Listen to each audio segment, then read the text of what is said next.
caseiras. O candidato à presidência da República pelo PSL, Jair Bolsonaro, segue internado em São Paulo.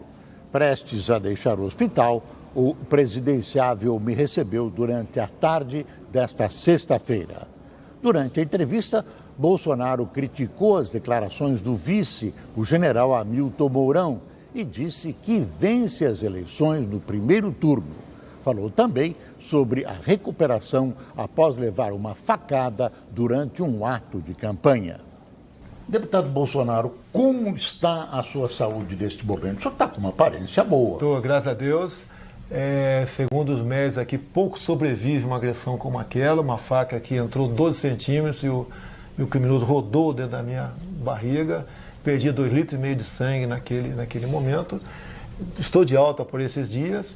E a recomendação médica, eu não participar de evento nenhum até as eleições. Então, o senhor não vai participar dos eventuais debates do segundo turno? Eu vou cumprir a determinação médica. Estou há 22 dias aqui dentro. Sofri muito, Boris. Não é fácil você ficar dias e dias parado, cheio de tubo em cima de você aqui, mal se alimentando, com problema de os mais variados possíveis, né? E eu não posso bobear. Até eu falando demais, eu posso ter problemas com o meu intestino e eu ter uma recaída e ter que ser reinternado. Essa, então, é a recomendação médica. Mas isso significa que o senhor vai participar do debate ou não? Dificilmente eu participarei de um debate. Dependeria de uma liberação médica, que eu acho que é quase impossível ele me conceder essa liberação. Neste fim de semana, a imprensa publicou algumas acusações de caráter grave que envolvem a sua vida conjugal no passado. Há furtos, enfim, há uma grande briga que envolve, o senhor já era deputado naquela época. O que há de verdade nessa história? Primeiro, eu não me furto a responder qualquer pergunta nesse sentido. Agora, deixo bem claro, o processo correu em segredo de justiça. A revista não poderia ter acesso ao mesmo. Estamos tomando providência contra o dono do cartório, o juiz e a própria editora Abril. Te respondo qualquer assunto. Qual é que eu respondo? Os fatos são verdadeiros? A própria ex diz, está na matéria, a senhora Ana Cristina, que foi no momento de separação que quase todos, né, muitos, têm o emocional sobe a cabeça. Ela diz que falou muitas inverdades e nada daquilo houve. Furto do cofre. Quando ela foi chamada para depor sobre o furto, ela não foi. Agora, por coincidência, havia sim um funcionário do Banco do Brasil acusado de ter furtado uns 15 cofres naquele momento. Talvez seja esse cara que tenha furtado o cofre. Ela se refere também a um dinheiro que o senhor receberia, um plus, algo a mais, que ela não soube especificar quanto é que estaria nessa história. O que é comum nesse tipo de processo é um dos cônjuges que quer a pensão joga valores outros para que a pensão dela seja majorada. No mesmo processo, a revista está escrita e a Veja diz que ela não soube explicar de onde vinham esses dinheiros. Afinal de contas, foi na época de mensalão, petrolão, e o Joaquim Barbosa mesmo disse nessa época que eu era o único deputado da base do governo que não pegou dinheiro na Petrobras. Então, no tocante a isso, eu estou tranquilo. Deputado, o que o senhor imagina, o que o senhor gostaria que acontecesse com o seu agressor daqui para frente? A letra fria da lei. Eu, sendo parlamentar, eu vou continuar lutando para que as penas sejam agravadas. Para mim, tentativa de homicídio. Homicídio não há diferença. Eu estou vivo por milagre. Então, espero que ele seja condenado à pena máxima. Nada mais. E como cristão, e o senhor é um homem religioso, como é que o senhor reage a esse fato? Olha, é um criminoso que tem que estar afastado da sociedade. Parece que o trabalho dele é esse, pelo que tudo indica. Eu não quero vingança contra ele, longe disso aí. Agora, a lei dos homens, no que depender de mim, ele vai pagar. Neste fim de semana estão programadas manifestações de mulheres contra a sua candidatura, contra o senhor. O senhor é tido como um machista, tem restrição às mulheres e algumas vezes colocou, em alguns casos, algumas agressões a uma deputada e tudo isso. Afinal, Qual a sua posição em relação a isso e o que o senhor acha dessa manifestação? Primeiro, não tem histórico nenhum meu de agressão às mulheres. Tem uma briga com a senhora Maria do Rosário, que estava defendendo um menor estuprador. Não, agressão verbal, no meu caso que eu estou colocando. Não, é verbal, tá certo. Física não existe, houve essa, porque além de ela me acusar de estuprador, eu estava defendendo o estuprador. Agora, tem uma manifestação de mulheres, o grupo Ele Não, que vai se manifestar em alguns pontos do Brasil. Agora, o Ele Sim, o outro lado, é infinitamente maior do que o primeiro. E também haverão manifestações nesses dias. Eu só peço que não haja atrito. Da nossa parte, pode ter certeza que não haverá atritos. Agora, temos informações que o lado de lá vai tentar infiltrar gente com camisa minha para agredir mulheres. Fazer que o meu pessoal agride mulheres. Então, as mulheres estão comigo. Eu tenho vídeos, manifestações de mulheres de todo o Brasil, que eu agradeço e muito, em apoio à nossa candidatura. O senhor já se considera eleito? Olha, se for por manifestações populares de rua, chegar do aeroporto e com o carinho que o povo me trata, eu considero essa fatura liquidada no primeiro turno. No primeiro turno? No primeiro turno. O senhor tem certeza disso? O senhor tem pesquisas a esse respeito? Bem, primeiro é que ninguém acredita nessas pesquisas que estão aí. Temos aí exemplos anteriores do que aconteceu. A minha pesquisa é o povo na rua, como me tratam em qualquer lugar que eu vá. Sou aplaudido dentro de avião, quando estou em aeroportos, quando desço em aeroportos, quando caminho nas ruas, quando aconteceu o episódio em Juiz de Fora, também eu tinha mais de 10 mil pessoas na praça me esperando. Então é esse o sentimento que eu tenho e essa campanha gratuita que o povo faz para mim. Deputado Bolsonaro, o seu vice, o general Mourão, tem sido protagonista de alguns episódios que as pessoas reconhece como um tiro no pé da sua candidatura. O senhor deu alguma recomendação a ele que ele moderasse, ou que ele reduzisse, ou que ele parasse de falar? A recomendação foi dada a todos de há muito tempo, medir as palavras. Porque como não tem como me pegar, vão pegar quem está do meu lado para me atingir. Ele fez uma declaração que não pegou bem e não está de acordo conosco. A questão que o 13º seria uma foi uma só, foram... Em outros momentos, essa foi a terceira declaração dele. Então, a última decisão, que eu falei para ele, é o seguinte, não dá mais palestra, fica quieto até as eleições. Até porque, ele não tem a vivência que eu tenho para conversar com vocês. Agora, o senhor é um capitão, o senhor vai dizer isso para um general, como é que é essa relação? A relação da caserna não continua depois de que quando ambos vão para a reserva?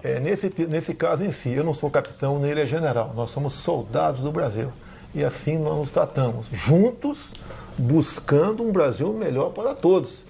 E as Forças Armadas, representado não por ele, porque não é um candidato das Forças Armadas, mas entendo o general Quatro Estrelas, é um sinal de equilíbrio. Agora, é uma pessoa que tem que amadurecer um pouco mais no tato com a imprensa, para exatamente evitar esse fogo amigo que acaba pegando para o nosso lado. O senhor não se arrepende de tê-lo escolhido? Não me arrependo, é uma boa pessoa, é um patriota, é um homem que tem bons serviços prestados à nação, é um paraquedista como eu e é uma pessoa admirada na tropa, é um homem que tem autoridade.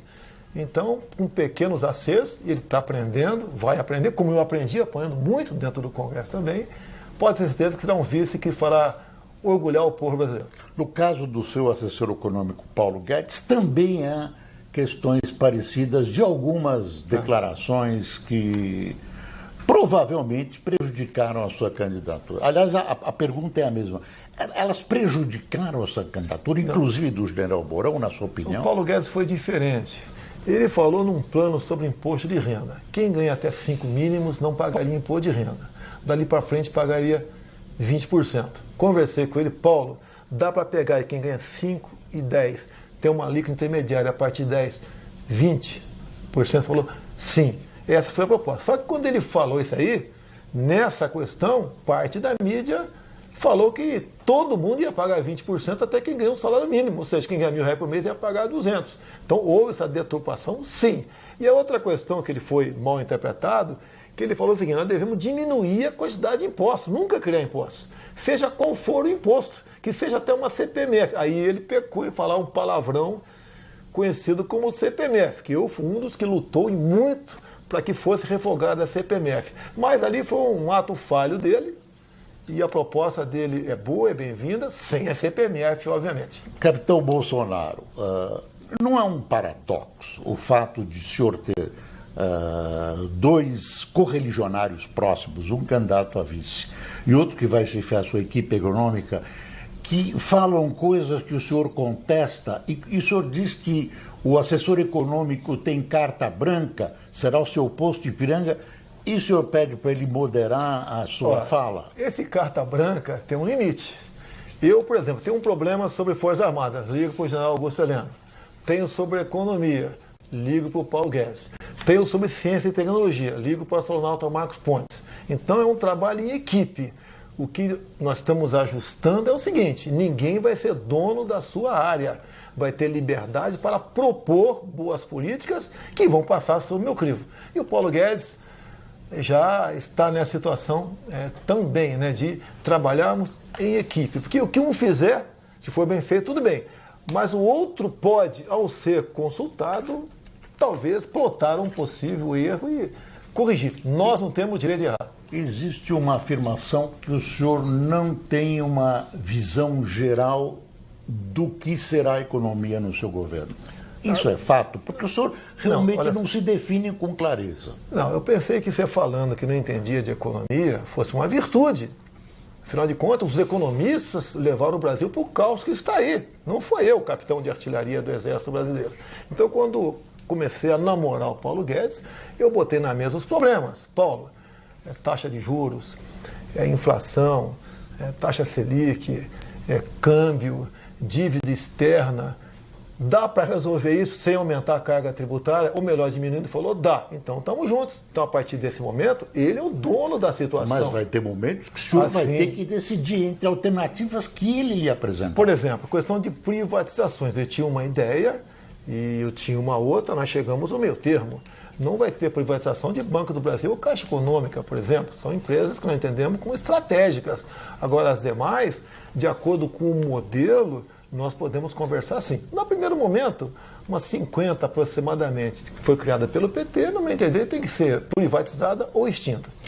Deixa eu fazer uma pergunta que envolve uma opinião pessoal, mas que envolve uma discussão que existe na população. O senhor é a favor ou contra o aborto? Eu sou contra o aborto. A vida nasce na concepção. Sempre fui dessa maneira. O meu trabalho dentro da Câmara. E digo mais, se eu for presidente, se porventura a Câmara ou o Senado aprovar uma lei sobre aborto, com a minha caneta do povo, eu veto essa proposta. Se a Câmara ou o Senado derrubar o veto, daí paciência. E as acusações de homofobia? São rótulos. Tá? A minha briga é contra o material escolar desde 2010, quando apareceu o tal do kit gay, onde o Haddad era o ministro da Educação. Não podemos admitir, Bori, que nas escolas, criancinhas de 6 anos de idade tenham acesso a esse tipo de material, de meninos se acariciando, de meninas se beijando, porque você está ensinando algo que compete aos pais e não à escola. O senhor falou do Haddad. O que o senhor acha do Haddad, pessoalmente? O senhor deve ter encontrado com ele pelos corredores das emissoras de TV e nos jornais durante os debates. O que o senhor acha, pessoalmente, do seu grande adversário? Eu nunca conversei com ele. Ele é um comunista.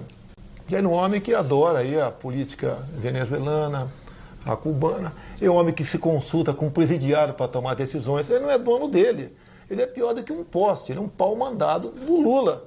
E a meta principal dele, uma vez eleito, caso seja eleito, é indultar o Lula e acabar com a Lava Jato.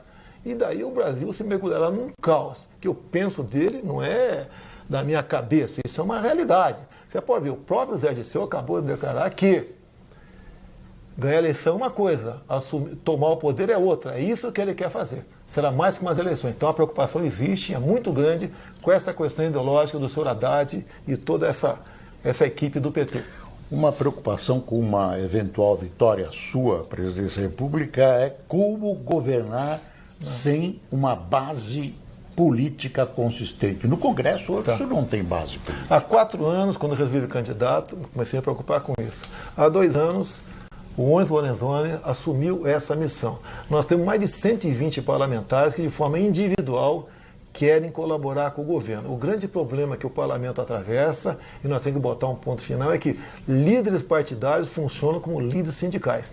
E existe muito deputado sério, honesto dentro da Câmara. E esses estão do nosso lado, estarão prontos para governar o país ao nosso lado. E mais ainda, o meu partido, com toda certeza, vai ter um apelo e muita gente vai votar nos candidatos a federal do PSL.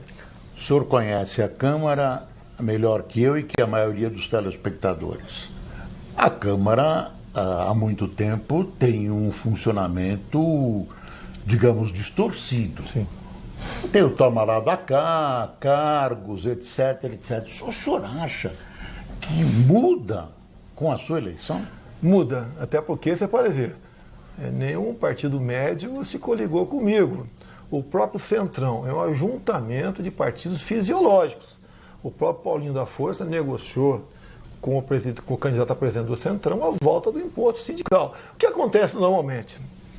Nos últimos 20, 30 anos, acabou as eleições, o presidente eleito pega ali os 10, 12 líderes da maior bancada, vai para um canto lá do Palácio do Governo e negocia, diretoria da Petrobras para você, de banco estatal para não sei quem, ministério para não sei o que lá, e daí está montado o governo. Isso chama-se governabilidade. Eu chamo isso de roubabilidade. Isso tem que deixar de existir. Um presidente sério, honesto, ele tem que escalar um time que dê satisfação às necessidades do povo. Não, eu admito que o presidente tem essas intenções. O que eu duvido é que a resposta do lado de lá seja efetiva, com um cachimbo. Faz a boca torta. Nós sabemos que provavelmente a renovação no Congresso será baixíssima.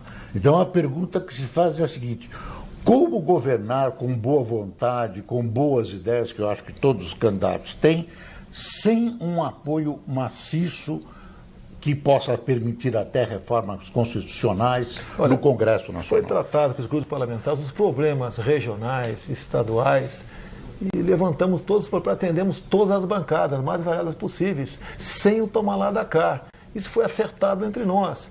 Nós, Boris, não podemos continuar fazendo essa política feita até hoje. Isso leva à ineficiência do Estado e à corrupção. Quando eu falo em deputados honestos, são parlamentares honestos, sim, que não querem conversar com o Sérgio Moro em Curitiba. Então, nós queremos resgatar o Congresso. Hoje em dia, Boris, quem tem coragem de chegar na rua e falar que é deputado federal? Vamos acabar com isso. Essa é a intenção. E outra, eu não estou coligado com ninguém, não tenho acordo com nenhum médio partido, nada. Eu estou sozinho nessa briga. Agora, tenha certeza, mais de 40% da bancada do Centrão, de forma individual, trabalha para a minha campanha. Pega o santinho deles na rua. Está a minha fotografia lá, nesses caras que deveria estar a cara de outro candidato. Como é que o senhor vai se relacionar com os governadores de oposição? Governador... as pessoas estão falando pouco, a eleição presidencial cria uma sombra sobre as eleições de governadores.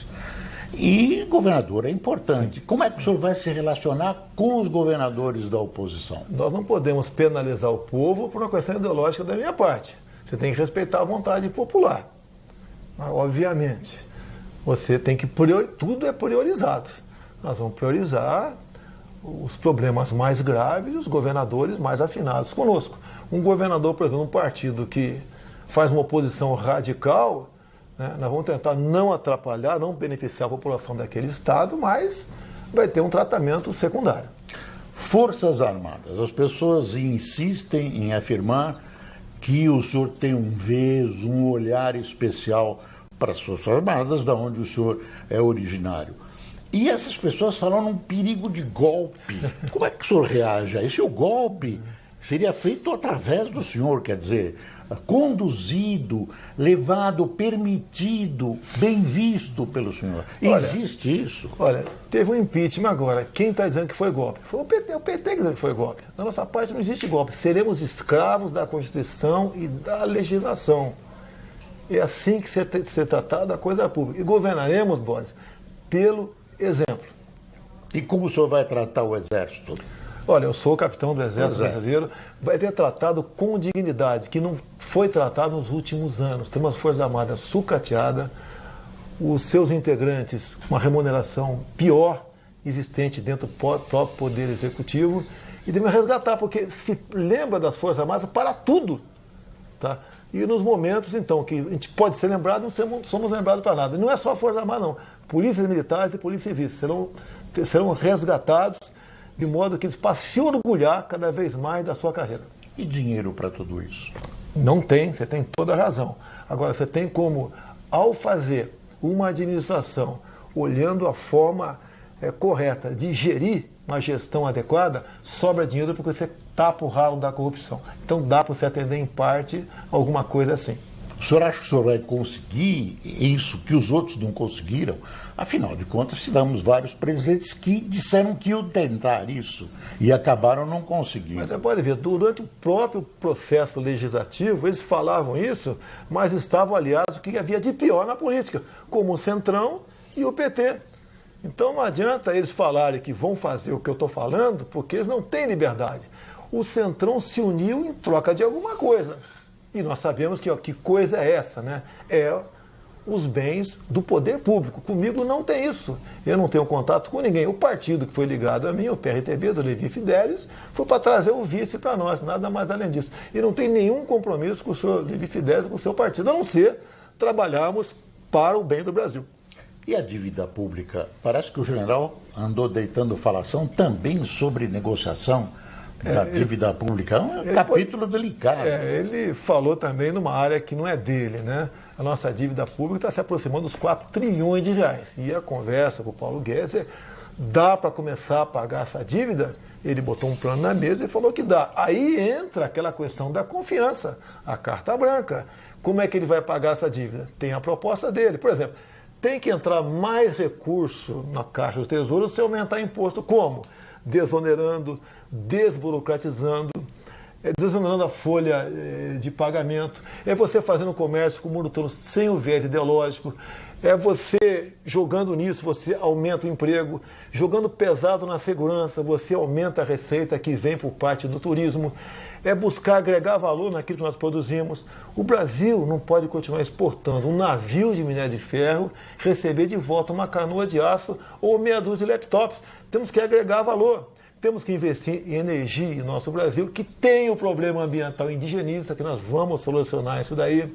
Atender a questão da bancada ruralista, que trabalham, é os que nos dão superávit na balança comercial. É fundir, por exemplo, o Ministério do Meio Ambiente com a Agricultura, para acabar com essa briga. É fundir o Ministério do Planejamento com a Fazenda, para que temos sim um super-ministro que possa planejar e executar a contento o orçamento. Você pode ver, esses ministérios que estão solteiros por aí, cada partido tem um deles, e cada partido está vendo o seu interesse, não o interesse da nação. O senhor falou em impostos. O senhor não vai aumentar impostos. Isso é uma condição sine qua non para o nosso economista, até porque nós ultrapassamos a curva de Laffer há muito tempo. Se aumentar qualquer carga tributária, a arrecadação diminui. Ninguém aguenta mais pagar imposto no Brasil. E, finalmente, como é que o senhor vê a pessoa e o governo do presidente Temer? Ele pegou uma economia arrebentada. Agora, é um homem que fazia parte do governo do PT. É um homem que está sendo acusado de muita coisa, que isso não o permite governar. Tá? Não critico o governo Temer, porque ele pegou o bonde andando já aí. Eu espero, uma vez eleito, aí se aproximar para fazer a transição. E eu quero, Borges, uma política daqui para frente. Eu não quero governar com olhos no retrovisor. Mais uma última pergunta. Dizem que os seus filhos terão ingerência dentro do governo porque eles são políticos. Até que ponto eles vão participar das decisões palacianas se o senhor for eleito? Não serão ministros, mas os meus filhos, todos, em especial o Carlos, que está 20 dias comigo aqui, é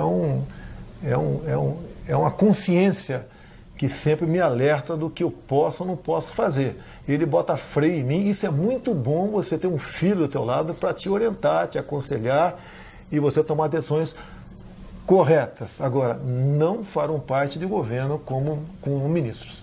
Deputado Bolsonaro, em nome da Rede TV, eu queria agradecer a gentileza da sua entrevista e desejar boa sorte nas eleições. Muito obrigado. Nos veremos brevemente no Palácio do Planalto. Jair Bolsonaro acionou o Ministério Público do Rio de Janeiro para pedir a retirada da circulação da edição desta semana da revista Veja. A publicação traz uma matéria em que relata o processo sigiloso envolvendo o presidenciável, sua ex-mulher, Ana Cristina Valle, e o filho dos dois, Renan. Além disso, o candidato também pede uma investigação da conduta da revista Veja. No documento, obtido com exclusividade pelo jornalismo da Rede TV, o advogado do candidato e presidente do PSL, Gustavo Bebiano Rocha, afirma que a divulgação das informações trata-se de gravíssima violação ao princípio da dignidade humana de todos os envolvidos no processo e pede ação pronta e eficaz do Ministério Público do Rio de Janeiro para impedir a circulação dos exemplares desta edição da revista. A Veja não se pronunciou sobre o assunto. Em um vídeo divulgado nas redes sociais, Rogéria Bolsonaro, ex-mulher de Jair Bolsonaro, defende o candidato à presidência das críticas e do que chamou de injustiças. A íntegra do vídeo está no portal da Rede TV. Olá, pessoal. Sou Rogéria Bolsonaro, mãe do Flávio, do Carlos e do Eduardo. Mais uma vez estamos aqui para desmentir mais uma agressão que o Jair está sofrendo de novo, né? E dizer para vocês, o Jair nunca foi uma pessoa agressiva, sempre foi um ótimo pai, uma pessoa super carinhosa, nunca levantou um dedo sequer para tentar alguma agressão comigo ou